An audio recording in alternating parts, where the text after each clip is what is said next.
most of the Generation Trump, the alt-right people, the people who like me, they're not anti-Semites. They don't care about Jews. They may have some assumptions about Jews. They may have some prejudice about Jews, like the Jews run everything. Well, we do. The Jews run all the banks. Well, we do. The Jews run the media. Well, we do. You know, I mean, they're right about all that stuff.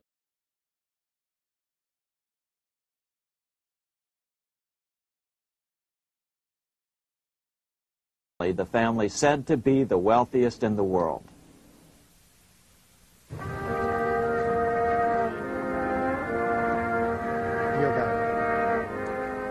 This is Frankfurt, Germany. 50 years after the Bank of England opened its doors, a goldsmith named Amschel Moses Bauer opened a coin shop, a counting house, in 1743. And over the door, he placed a sign depicting a Roman eagle on a red shield. The shop became known as the Red Shield Firm, or in German, Rothschild. When his son, Amschel Meyer Bauer, inherited the business, he decided to change his name to Rothschild. Amschel soon learned that loaning money to governments and kings was more profitable than loaning to private individuals. Not only were the loans bigger, but they were secured by the nation's taxes. Mayer Rothschild had 5 sons. He trained them all in the skills of money creation, then sent them out to the major capitals of Europe to open branch offices of the family banking business. His first son, Amschel Meyer, stayed in Frankfurt to mind the hometown bank.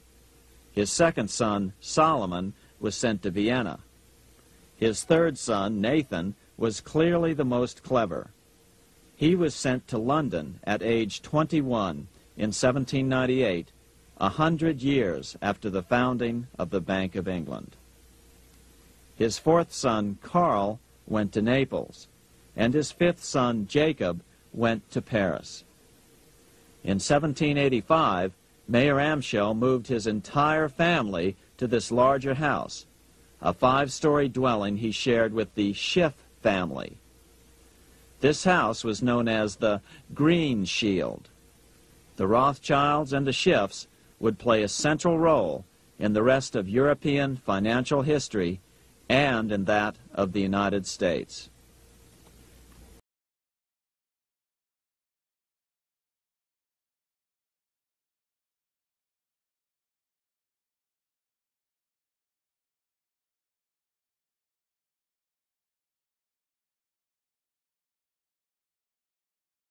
I thank the gentleman. I have a few short questions, and then we'll finish up.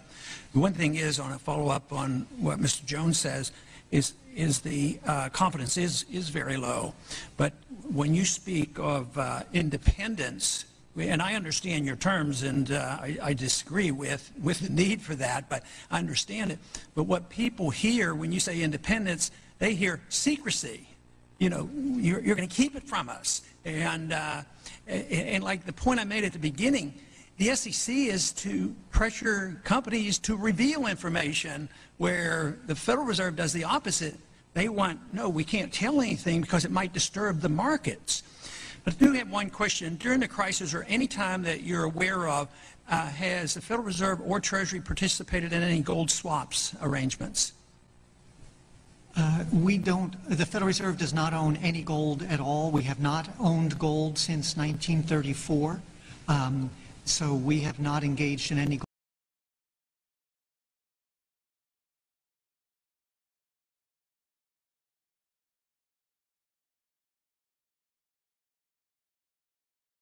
There is a big thing that's going to happen in London at this G20, and then they're hiding it, they're camouflaging it, they're not talking about it.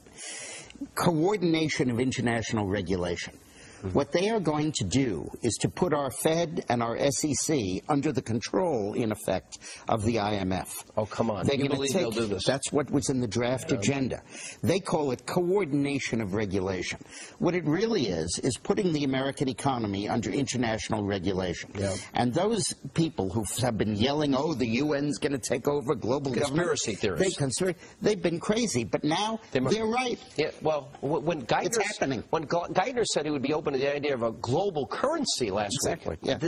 those conspiracy people had said and suggested that for years. You're not wrong. You're not wrong. And you know, it's what they always do at these conferences is they have the center show is here, and the side show they don't want you to pay attention to. Right. The center show is the size of the stimulus packages. Yeah. The real show is international regulation of the financial institutions, which is going to happen under the IMF control. And remember, the IMF is run by Europeans, the Right. World Bank by Americans. DickMorris.com. Thanks, Dick. Thank you.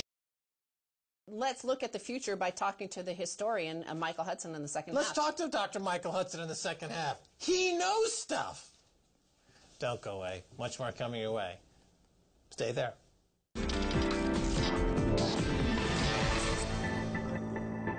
Welcome back to the Kaiser Report. I'm Max Kaiser. Time now to turn to Michael Hudson, author of many books, including his next one, out this November. It's called, quote, "And Forgive Them Their Debt." Okay, Michael Hudson, welcome back.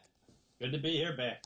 All right, Michael, your new book has a very long title, actually. It's called "And Forgive Them Their Debts, Lending, Foreclosure, and Redemption from the Bronze Age Finance to the Jubilee Year." You have said debts that cannot be repaid will not be repaid. Tell us about Jubilees. When did they start, and what do they look like?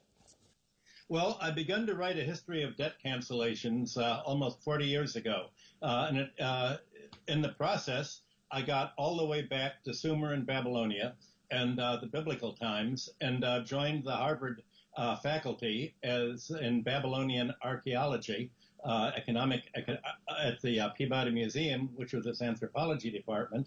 And I realized that, amazing as it seems, nobody's written a history of debt in the world. So I have, it's a part of a 3-volume work, but this is the first volume, and it deals with how debt originated in the Bronze Age in Mesopotamia, and how every ruler of Sumer and Babylonia, when they take the throne, their first act would be to proclaim a clean slate.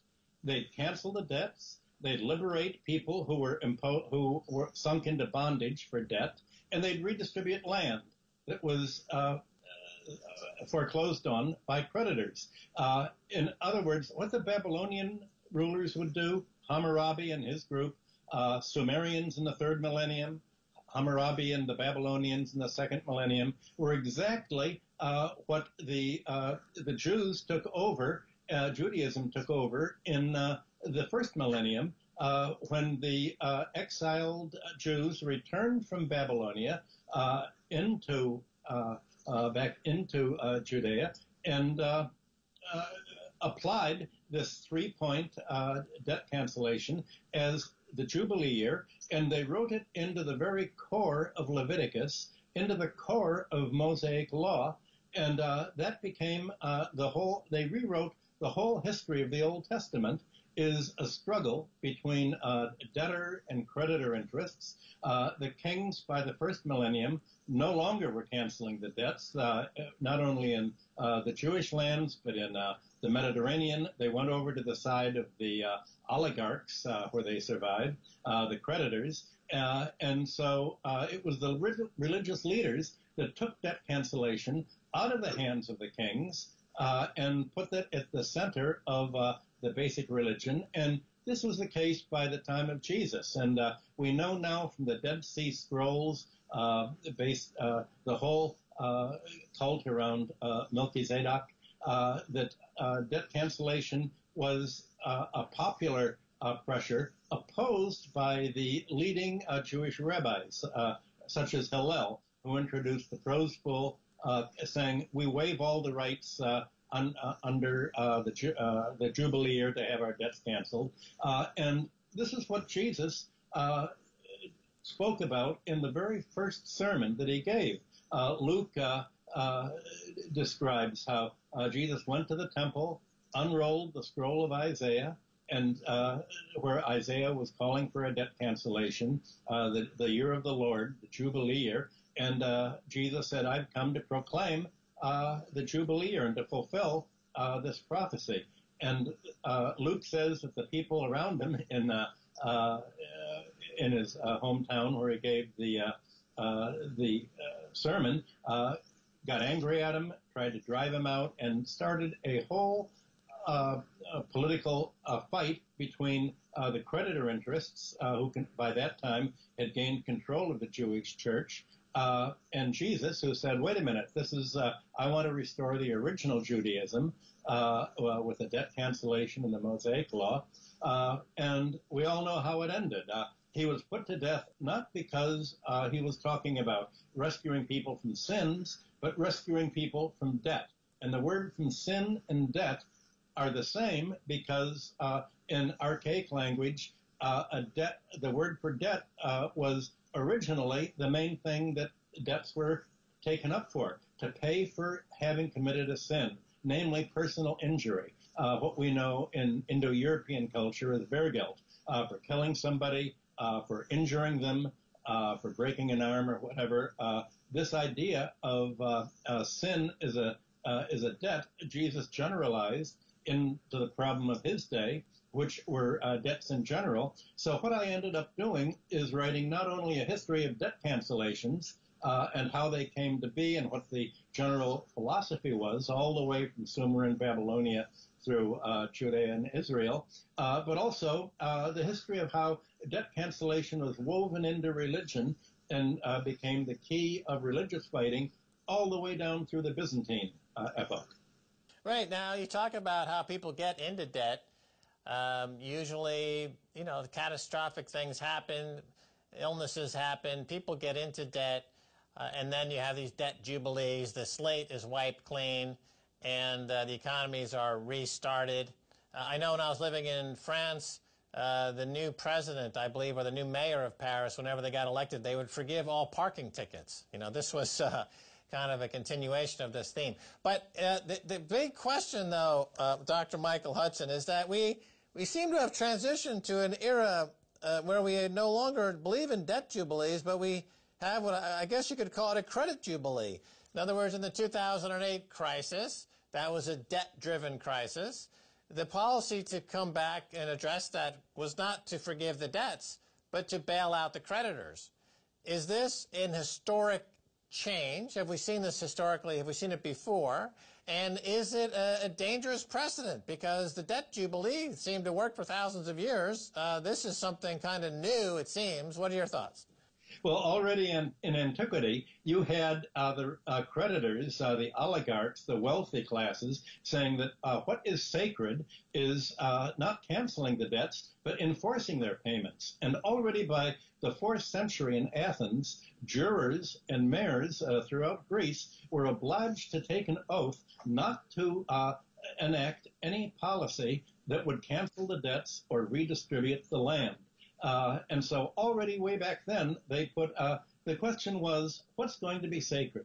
The creditor interests that lead to bankrupting society and pushing it into serfdom, or the debtor interests of most of the population at large, that in order to keep them from falling into bondage. So that if you look at modern mainstream histories of Greece and Rome, they say Western civilization is founded and differs from all other earlier civilizations with the sanctity of property. What they mean of the sanctity of property is really the sanctity of debt and the right of creditors to foreclose on the property of the population at large, to foreclose on the state, and to really take over the entire economy. So you could say that Western civilization is founded on the dynamic that led to serfdom in antiquity, and it's the same dynamic that you just described that we're going at today, reducing the population essentially to debt peonage. And that's the relevance of the study of antiquity. That what led to feudalism then is the tendency of debt to grow more rapidly than the ability to pay. That people fell into debt not only because they were sick and had to borrow. 75% of the debts in Babylonia were not borrowed at all. They were tax arrears, your parking tickets from France. If most of the debts are unpaid taxes because of the crop failure that prevents the rural population from paying taxes, or because of other problems, then it's really the money to the state that was the main cause of debt. And today, of course, the creditors have taken over the state, and the state is the Democratic Party's donor class, Wall Street, You have an inversion of the old original Bronze Age recovery program, clean slates, to say debt is inexorable. We're not going to cancel the debts. We are only going to bail out the creditors and enable them to essentially reduce the rest of the population to bondage, where all of the income, all the economic surplus is paid for debt service, not for tangible investment, not for rising living standards. And that basically, the fight that we're having today has been fought again and again, all the way from Babylonia to the Near East, to the biblical lands, to Greece and Rome, and to the Byzantine Empire. You know, I don't see it as often as I used to, but I used to see this phrase a lot. What would Jesus do? You know, it was maybe a bumper sticker or something. What would Jesus do? So let's go back to 2008 for a second. The global financial crisis. New president, Barack Obama. He's got a decision to make. Bail out the debtors or bail out the creditors. So by the standard that you're talking about, the historical standard, the religious standard, the Christian standard, the Jesus standard, Jesus would have done the exact opposite to what Barack Obama did, Michael. Well, what Obama did, really, he said, who am I going to do? Bail out my campaign contributors on Wall Street or bail out the people who voted for me? And he said, look, I represent my campaign contributors. And he invited them to the White House. He invited the leading Wall Street people and said, look, I'm the only guy standing between you and the pitchforks. You know, I'm going to, don't worry, I'm on your side. And we know that he repeated that 2 days ago at McCain's funeral. He said, McCain and I had no difference in policy at all. Well, here is McCain, one of the Keating Five, who backed the savings and loan ripoff by Charles Keating and pressured Alan Greenspan not to prosecute, not to regulate the savings and loans. You have very clearly Obama on the side of the creditors and the crooks. The difference between antiquity is today is the creditors normally use political assassination of almost every leading debtor advocate, all the way from the Gracchi brothers in Rome to Julius Caesar, who took a populist pro-debtor policy. Well, today, the creditor class only does that in Chile and Argentina and third world countries. It hasn't done that in the United States yet, because there really isn't any discussion either in the religious community or on the left realizing that the dynamic that's making people poor is primarily financial. It's debt. It's the financial system's dysfunctional relationship, not the old-fashioned idea that, the industrialists are exploiting the workers. Well, of course, corporations exploit the workers, but now they've moved abroad to exploit foreign workers.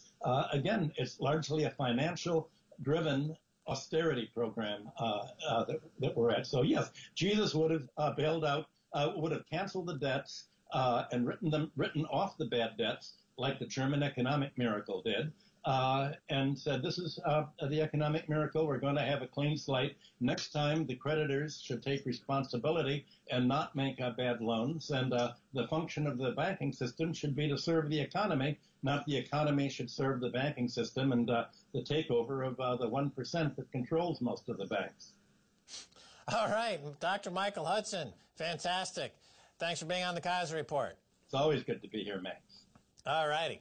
Well, that's going to do it for this edition of the Kaiser Report with me, Max Kaiser, and Stacey Herbert. I'd like to thank our guest, Dr. Michael Hudson. His new book is going to be called And Forgive Them Their Debts. Sounds like a must-read. If you want to catch us on Twitter, it's Kaiser Report. Until next time, bye, y'all.